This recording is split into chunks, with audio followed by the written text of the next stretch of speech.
അരക്കുറ്റി പുട്ട്. ഒരു മുടി ഉണ്ടായിരുന്നോണ്ടാണോ കാടി കളഞ്ഞത്? മുടിഞ്ഞ വിത്ത് ഇത് എടുത്ത് കളഞ്ഞിട്ട് ആൾക്കാർക്ക് കൊടുക്കാൻ മേലായിരുന്നു.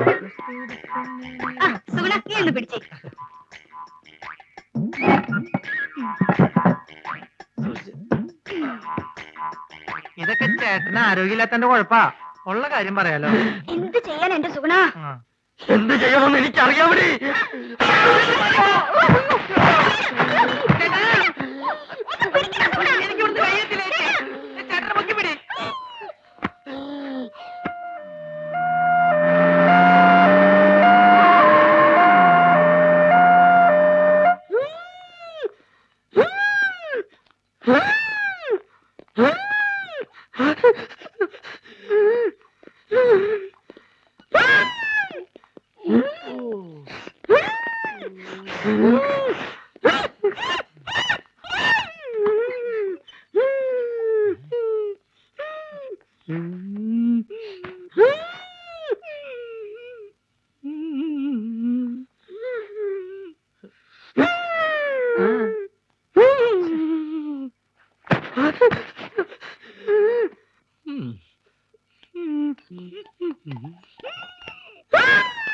എന്ത് പറ്റി? ഞങ്ങൾ രണ്ടുപേരും കൂടി കൊല. എന്താ അസുഖം? എന്നെ കളിയാക്കുകയാണോ? എനിക്ക് വലുവാ. എനിക്ക് അയവാ. മുന്നുമ്മ. ഇത് നമ്മുടെ സരസ്വ അല്ലേ? സരസ്വേ, ഇങ്ങോട്ട് വരിക. നമ്മുടെ കുഞ്ഞേഷനൻ ഞങ്ങളുടെ നാട്ടുകാരനാ.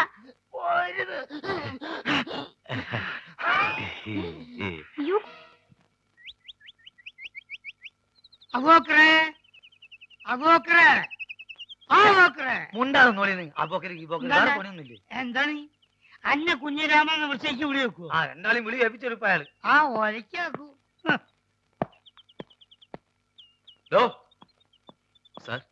ഇവര് പട്ട മേടിച്ചു തന്നിട്ടുണ്ടല്ലോ. അതോ പട്ടയോ? സാറേ, ഞമ്മക്കത് കുടിക്കാനും കൊടുക്കാനും വാങ്ങാനും പാടില്ല. ഹറാമാണെന്ന് പറഞ്ഞു കൊടുക്കണേ. താനിവരോട് പട്ട മേടിച്ചാണെന്ന് പറഞ്ഞില്ലേ? സാർ, ഞാൻ ഈ യൂണിഫോം ഇട്ടിട്ട് പട്ട വേണമെന്നൊക്കെ പറഞ്ഞ മോശമല്ലേ? വേണമെങ്കിൽ ബ്രാൻഡി വിസ്കി വാങ്ങിപ്പിക്കാന്ന് കരുതി. എടോ, പട്ടചാരായത്തിന്റെ കാര്യമല്ല പറഞ്ഞു. പിന്നെ ആനയ്ക്ക് കൊടുക്കുന്ന പനമ്പട്ടയുടെ കാര്യം പറഞ്ഞു. എവിടെയെങ്കിലും പോയിട്ട് ഉടനെ പട്ട വാങ്ങിയിട്ട് വരണം. ആനയ്ക്ക് തീറ്റ കൊടുക്കാൻ ഡിപ്പാർട്ട്മെന്റ് വകുപ്പില്ല. പോരാത്തിന് വന്യമൃഗ സംരക്ഷകരുടെ പരാതി വന്നിട്ടുണ്ട്. പോലീസ് സ്റ്റേഷനിൽ ഒരു ആനയെ പീഡിപ്പിക്കുകയാണെന്ന്. പീഡിപ്പിക്കാൻ പിടിയാനും ഒന്നല്ലല്ലോ. തോന്നിവാസം കാണിച്ച് തർക്കുത്തരം പറയുന്നു. അതോ നമ്മൾ ഒരു തോന്നിയാസം കാണിച്ചില്ലല്ലോ സാറേ. ആനയ്ക്ക് അബൂബക്കറിന്റെ പേരിട്ട് തോന്നിവാസനോടോ? ആനയ്ക്ക് ആരെങ്കിലും അഹിന്ദുക്കളുടെ പേരിടുവോ? സാറേ, ഈ ആസ്ട്രേലിയയിലും ആഫ്രിക്കയിലൊക്കെ ഉള്ള ആനയ്ക്ക് എങ്ങനത്തെ പേരാ? മുണ്ടാണ്ടിരിക്കുന്നു സാർ. എന്ത് വേണമെങ്കിലും ചെയ്യാം. വേണമെങ്കിൽ ആന്റെ പേര് മാറ്റിക്കോളാം സാർ. മുസ്തഫേ, എടാ, നമ്മൾ അറബിക്കഥയിലുള്ള ആന്റെ പേരൊക്കെ ഈ മാറ്റോ? മുണ്ടരുത്. ബാപ്പാണെന്നോ ഞാൻ നോക്കൂല. മാപ്പാക്കണം. എഡ്യൂക്കേഷൻ തീരില്ലാത്തോണ്ടാ. ഇതിനൊരു മാപ്പുമില്ല. ആനയുടെ ജാതി തെളിയിക്കുന്ന സർട്ടിഫിക്കറ്റ് കൊടുത്തിട്ട് ആനയെ കൊണ്ടുവയ്ക്കോ? സാർ, ആനക്കൊക്കെ എവിടെ പോയിട്ടാ ജാതി സർട്ടിഫിക്കറ്റ് ഉണ്ടാക്കുക? എന്നോട് ചോദിക്കുന്നേ? എനിക്ക് വേറെ പണിയുണ്ട്. കോൺസ്റ്റബിൾ, ആനയ്ക്ക് ചിലവിലുള്ള പൈസ തരാതെ ഇവരെ വിടണ്ട. ശരി. ജാതി സർട്ടിഫിക്കറ്റ് കൊണ്ടുവരാതെ ആനയെ വിടണ്ട. ശരി സാർ. എടോ, തിരുവനന്തപുരത്ത് അങ്ങ് വല്ല പിടിയുണ്ടെങ്കിൽ സംഗതി എളുപ്പം പോരാം. ആ വഴിക്കങ്ങ് നോക്ക്. എങ്ങനെ ചേച്ചി, ആ പഴം പഴുത്തതാണോ? കണ്ടിട്ട് തോന്നുന്നു. പഴുത്താലേ ഞങ്ങൾ അതിന് പഴമെന്ന് പറയാറുള്ളൂ. ഇല്ലെങ്കിൽ ഏത്തൻ കായ എന്ന് പറയും. ഒരിക്കലും പഴുക്കാത്ത ഒരു കായുണ്ട്, തേങ്ങായി. തേങ്ങാപ്പഴം എന്ന് പറയരുത്. എത്ര പഴം വേണം? തൽക്കാലം ഒന്ന് മതി. വേണ്ട, ഉരിയണ്ട, ഞാൻ ഉരിയാം. നീ പോ. അസുഖാണെങ്കിൽ അവിടെ എങ്ങനെ ഇരുന്നാ പോരെ? നീ എന്നെ അസുഖക്കാരനാക്കാതടി, പോടി. എന്താണോ ചേച്ചി? Good morning sir. ആരെ? Sir, good morning. Good morning madam. ഇവിടെ ഇവിടെ. സാർ, ഞാൻ മാജിക് മത്തായി. എന്തിനാ പാതിക്ക് വെച്ച് നിർത്തിക്കളത്? മാജിക് മത്തായി സ്പീക്കിംഗ് എന്ന് മുഴുവൻ പേരും പറയാറുന്നില്ലേ? സാർ, എന്നെ രക്ഷിക്കണം. എന്റെ ജീവൻ സാറിന്റെ കയ്യിലാണ്. എന്റെ കയ്യിൽ ഇപ്പൊ പഴമേ ഉള്ളൂ. തന്റെ ജീവൻ രക്ഷിക്കാൻ ഈ പഴം മതിയെങ്കിൽ ഞാൻ തരാം. പക്ഷെ പണം തരണം. ചേച്ചി ഒന്ന് പറയേ. ഇവിടെ ഇവിടെ. എന്താ സാർ, വലിവാണോ? അല്ല, വലിച്ചോണ്ടിരിക്കുക. സാർ, ഞാനൊരു പാവ മാജിക്കാരനാണ്. ഒരു മാജിക് ഞാനിപ്പോ കാണിക്കാം.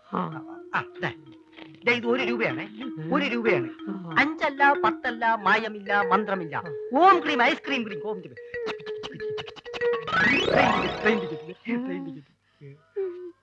ആ ഗുരുശിഷ്യന്മാര് കാരണം എന്റെ കട പൂട്ടാറായി. ഒരു നമ്പർ കേൾക്കുന്നില്ല.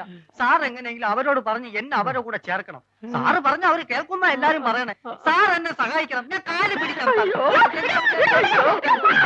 സുഖമില്ലാത്ത മനുഷ്യനാ. അയ്യോ. എടി, നീ വീണ്ടും എന്നെ സൂക്കാനാക്കരുത്. പോയി ക്ലാസ് വഴി. ഞാൻ പറഞ്ഞ അവര് കേൾക്കുമെന്ന് ആരാ പറഞ്ഞത്? പലരും പറഞ്ഞു സാറിന് മാത്രമേ അവർക്ക് പേടിയുള്ളൂ എന്ന്. അത് ശരിയാണ്. അല്ല ഇതാര് സർക്കാരോ? ആ പേരല്ലോടാ നീ എന്നോട് ആദ്യം പറഞ്ഞത്. സർക്കാർ എന്ന് പറയുന്ന ഒരു വലിയ മാജിക്കുകാരനാണ്. ഞാൻ അദ്ദേഹത്തിന്റെ ഏറ്റവും അടുത്തിരുന്ന് മാജിക് കണ്ടു എന്ന് പറയായിരുന്നു. അല്ല ശിഷ്യനെ കണ്ടില്ലല്ലോ. അവൻ പിടങ്ങി പോയി. അയ്യോ, ഇനിയിപ്പൊ പഴയതൊക്കെ എന്ത് ചെയ്യും? മാധവ, ഇവനൊരു ജോലി തേടി വന്നതാ. എനിക്കിവിടെ ആരെയും വേണ്ട. സുഗുണം പോയ സ്ഥിതിക്ക് നിനക്കൊരാള് വേണ്ടേ? ഇവനാണെങ്കിൽ അത്യാവശ്യം കൈവേലയും അറിയാം. ചാരാതട അലമാരിയില്.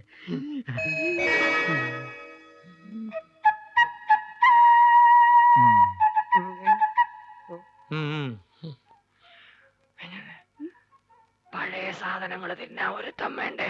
അതാ പറഞ്ഞത്. പക്ഷെ അവനെ കണ്ടിട്ട് അങ്ങനെ തോന്നുന്നില്ലല്ലോ. ചിലരെ കണ്ട അങ്ങനെ തോന്നൂല. ഗ്ലാസ് ഞാൻ എന്നെ അന്വേഷിച്ച് പുറേ പോയി. അവിടെ ഇല്ലാന്ന് കണ്ടപ്പോ എനിക്ക് ഉറപ്പാണ് നീ ഇവിടെ ഉണ്ടാവുന്നത്. അതല്ലേ ഞാനും ഇങ്ങോട്ട് തന്നെ പോന്നത്. ഈ സാറാണ് ആശാന്റെ ഗോഡ് ഫാദർ എന്നാ എല്ലാരും പറയണേ. ഇതേതുണ്ട് പുതിയ അവതാരം? ഞങ്ങളുടെ ട്രൂപ്പിൽ പുതുതായിട്ട് ചേർത്തിരിക്കുക. അല്ല മുമ്പുണ്ടായി കുറഞ്ഞ എത്തുകയോ? അല്ല ഇക്ക പോയ കാര്യം എന്തായി? എല്ലാം ഹലാക്കായി. നമ്മളിവിടെ വർഗീയത ഉണ്ടാക്കാന്നും പറയും. നമ്മൾ അറബിക്ക് അവിടെ കംപ്ലൈന്റ് എത്തിയിട്ടുണ്ട്. ഈ ആന കാരണം നമ്മളെ വിസിം പോയി കിട്ടി. നമ്മളെ ബാപ്പക്ക് റാഹത്തായി. ലേശെങ്കിലും ബുദ്ധി ഉണ്ടായിരുന്നെങ്കിൽ നമ്മളെ ബാപ്പനെ ആ മന്ന ബുദ്ധിനെങ്കിലും വിളിച്ചേനെ. അതുകൊണ്ട് നമ്മളൊന്ന് തീരുമാനിച്ചു. ഒന്നുമില്ല, വിസ ശരിയാകുന്നത് വരെ എന്റെ ട്രൂപ്പിൽ നമ്മൾ തന്നെ മാനേജർ. ആ ചെക്കനെ എന്ന് കണ്ടപ്പോഴേ എനിക്ക് തോന്നി അവനൊരു കള്ളനാണെന്ന്. ആ തെണ്ടി ചെറുക്കനോർത്ത് ഈ എന്തിനാ മാധവൻ കുട്ടി ഇങ്ങനെ വിഷമിക്കലേ? ഓനോന്റെ പാട്ടിന് പോട്ടെ. അവൻ അങ്ങനത്തെ ഒരുത്തനാണെന്ന് എനിക്ക് തോന്നിയിട്ടില്ല. അത് മാധവന്റെ നല്ല മനസ്സ് കാരണം തോന്നണതാ. അതെ, അല്ലെങ്കിൽ പിന്നെ ആരാന്ന് പോലും നോക്കാതെ ഇത്രയും നാളും കൂടെ നിർത്തി ചെലവിനൊടുത്ത ആളിനോട് ഒരു നന്ദി വാക്ക് പോലും പറയാതെ പോവോ? ആ, പല പല കള്ളന്മാരും ഇപ്പൊ അങ്ങനെയാണ്. അതും ഇതും പറഞ്ഞ് അടുത്ത് കൂടും. അവസാനം എല്ലാം അടിച്ചും കൊണ്ട് ആരോടും പറയാൻ സ്ഥലം വിടും. അടിച്ചോണ്ട് പോൻ അവന്റെ വീട്ടിൽ എന്താ ഉള്ളത്? അതിപ്പോ അവിടുന്ന് വേണ്ടല്ലോ. ഉള്ള പരിധി വെച്ച് മറ്റുള്ള വീട്ടിൽ നിന്ന് മോഷിച്ചാ മതിയല്ലോ. ഇക്കാന്റെ വീട്ടിൽ തന്നെ ഇപ്പൊ ഗൾഫിൽ നിന്ന് കൊണ്ടുവന്ന എന്തെല്ലാം സാധനങ്ങളുണ്ട്. വാച്ച്, കുഴൽപ്പണം, സ്വർണം, റേഡിയോ. ഈ ചെറുക്കൻ നേരെ അങ്ങോട്ട് പോയി അത് അടിച്ചു പോയി. നിങ്ങളെ ഞാനൊന്ന് കുറെ പോയി തരാം. മാധവൻ കുട്ടി മോനെ ഒന്നും തോന്നല്ലേ? മാധവൻകുട്ടി, ആളെ മനസ്സിലാക്കാതെ കാണുന്നവരൊക്കെ കയറി സ്നേഹിക്കുന്ന സ്വഭാവം ഇനിയെങ്കിലും നിർത്ത്. ഏതെങ്കിലുമൊക്കെ വീട്ടിൽ നിന്ന് എന്തെങ്കിലുമൊക്കെ കാണാതെ പോയാൽ ഈ കാരണം പറഞ്ഞ് അവര് നിന്നെ പിടിക്കൂ.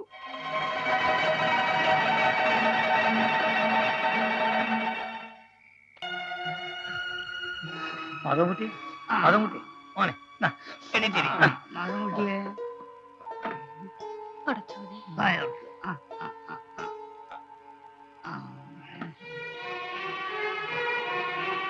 മാധവൻകുട്ടിയെ കണ്ണോർക്ക്.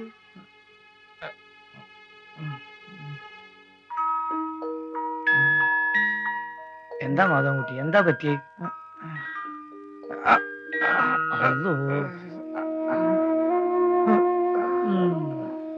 എല്ലാവരും ഒരാള് കാരണ. ഇവനെ തന്നെ കണ്ട അവിടെ ഇവിടെ ഇങ്ങനെ നടന്നേ. തന്നെയല്ല എല്ലാ പണി ഒറ്റ ചെയ്യല്ലേ. ആ സമയത്ത് കാലിനെന്തോ പറ്റിയതാ. അന്നേരം സാരില്ലെന്ന് വെച്ച് വിട്ടും കളഞ്ഞി. എന്തോ തുരുമ്പിടിച്ച സാധനം കൊണ്ടാ. അല്ലാതെ ഇങ്ങനെ വീർക്കൂല്ല, പനിക്കൂല്ല. ഓൻ വന്ന് കരഞ്ഞു പറഞ്ഞപ്പോ അതാണ് നമ്മള് പേടിച്ചു പോയി മോനെ. മാധവൻകുട്ടിയെ ഈ നല്ലോണം ഉറങ്ങ്, പേടിക്കണ്ട. പനി കുറയാനുള്ള മരുന്നാണ് നമ്മൾ തന്നത്. അതിക്ക് കണക്കാക്കണ്ട. ഈ രാവിലെ തന്നെ പോയി ഡോക്ടറെ കണ്ടിട്ട് തൂസി വെപ്പിച്ചാളാം. പോടോ.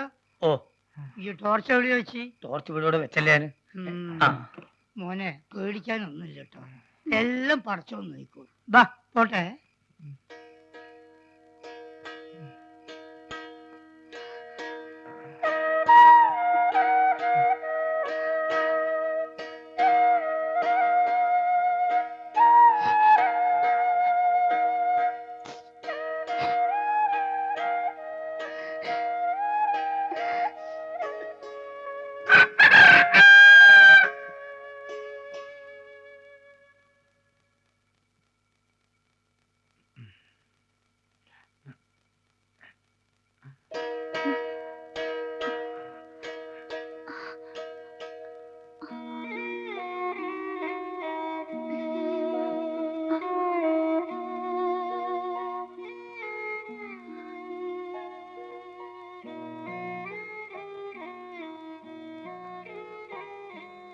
ഞാൻ നിന്നെ ഇന്നലെ ഒരുപാട് തല്ലിയല്ലേ?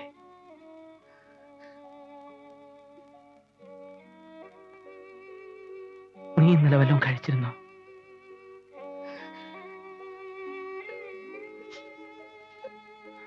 നിനക്ക് വിശക്കുണ്ടല്ലേ? ഇവിടെ ഇപ്പോ ഞാനൊരു ഉമ്മ തന്ന നിന്റെ വിശപ്പ് മാറും.